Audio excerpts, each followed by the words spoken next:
Hey guys! Hi. So today we're going to be talking about two philosophers. You can go ahead. Immanuel Kant and Arthur Schopenhauer. So, with Arthur Schopenhauer, we're going to be talking about the sufferings of the world and the vanity of existence. And for Kant, we're going to be talking about the categorical imperative. So with the categorical imperative, basically one of his main ideas was that the categorical imperative is like the main imperative. It's above hypothetical. It's like law. And what the categorical imperative is, it's a command, it's a law, it's an action that must take place despite the circumstances. Despite any circumstances, it has to take place regardless. And he lays this out in his readings in 4 like different like short stories, where he talks about the categorical imperative, how these all like make up the categorical imperative. And the one that really stuck out to me, and the one I think that really should be known, is never treat people as means to an end, because people, are ends in themselves. So, you're cute. So, for example, I am not means to an end. You cannot use me to, get on top. You shouldn't use me, is what he's trying to say. You should not do that to people. It happens all the time where people like use people as a means to an end. But for example, this flower pot. This pot and these flowers are the means to make my house pretty, which is the end. So like I'm using this, like this is an object, I can use this. But if there was a person, like I can't like put a person up here and like make them pretty, well, a pretty person, and like use them as to make my house pretty. I can't use them.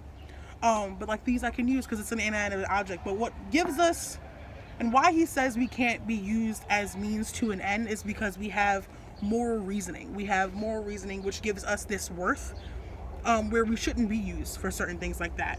But I think it's really important for people to know that, because especially in the world now, we constantly use other people, we constantly climb on other people's backs, and to me that's using them as a means to an end to get ahead, and I think that's wrong. So I think if we think about it in the way of like not using other people's, if we think as humans as ends in themselves instead of means, we'll get a lot farther with like treating people better. One of the questions I had for Schopenhauer, Kant, was like, how do you use the categorical imperative? Like, how do you use all of it? How do, like, this one I understand how you use, like, not treating people like there's some object, there's some tool, even if there are a tool. But like, how do you use it to like make sure your like morality is, there?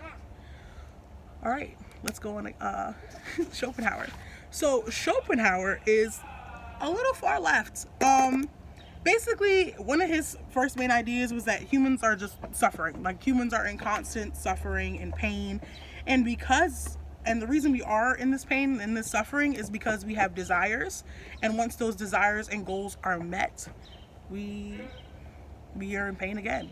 We get happy for that like little bit, like quick second of, fulfilling that goal. Like me, I got into college. I was like, oh my God, yes. And I'm just like, I'm in college. And I'm like, Jesus.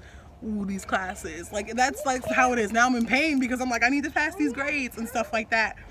But he was just like, the happiness fades and we're in pain again, so we're in constant pain because we can never reach happiness. Happiness is so quick, it's so non-fulfilling that we're in pain. That's humans' constant existence. And another his things, get down, Emery, is boredom. Another of his main ideas is boredom. So boredom is the reason of the sufferings of the world and the vanity of existence. Basically the sufferings of the world was like humans suffer because we are in pain, because we are not happy, because happiness is fleeting. And with the vanity of existence is just like life is meaningless. And he's saying that one of the reasons life is meaningless is because we get bored. And boredom means that we have no worth.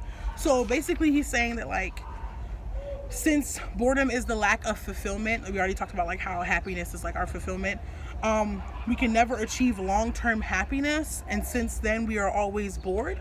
This means that boredom is proof that life and existence is meaningless in itself.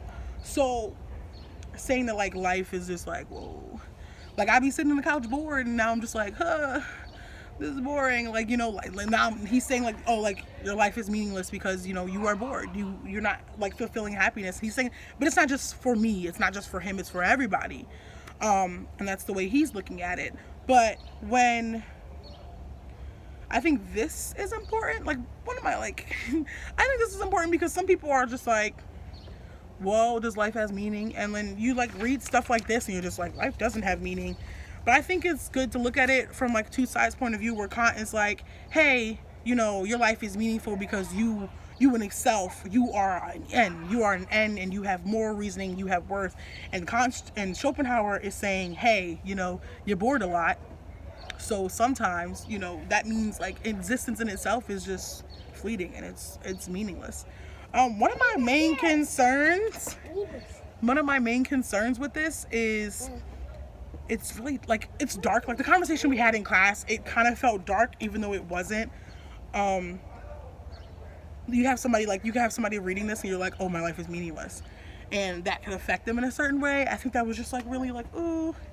And then certain things like that he says kind of like got to me, where he's like, oh, you know, like fulfillment, like happiness is never, like you're never going to get constant happiness. And I think that's a kind of a bad way to look at the world, because like I do believe in general happiness, and I just think that people should kind of think about it from both sides of the spectrum. It kind of gave me like a little eye opener about happiness and like my goals, because I do find myself sometimes wondering like, what the hell is going on, like what the fuck is going on, and it's just like really hard to differentiate between them. So they kind of contrast, like I said it before, but I'm gonna say it again. They do kind of contrast, where Kant is saying, hey, like, you know, you have this moral reasoning, you have this thing about you that makes you worth something. And Schopenhauer is saying, hey, you know, because we lack the fulfillment of happiness, we are in pain. And because we are bored, you know, this means that, you know, existence is fleeting, and it shouldn't, he's not saying kill yourself, but he's saying, you know, like these are different things. And where Kant is saying, hey, like treat people, you know, like as a good thing, and Schopenhauer is saying, like, in my opinion, it doesn't matter how you treat people, because it doesn't, like, existence is stupid, like, you know, existence in itself is dumb. And I think we just have to look at them differently. I think they're both such a broad view from each other. So that was my two philosophers for today. I'll see you next time. Have a great one. Bye.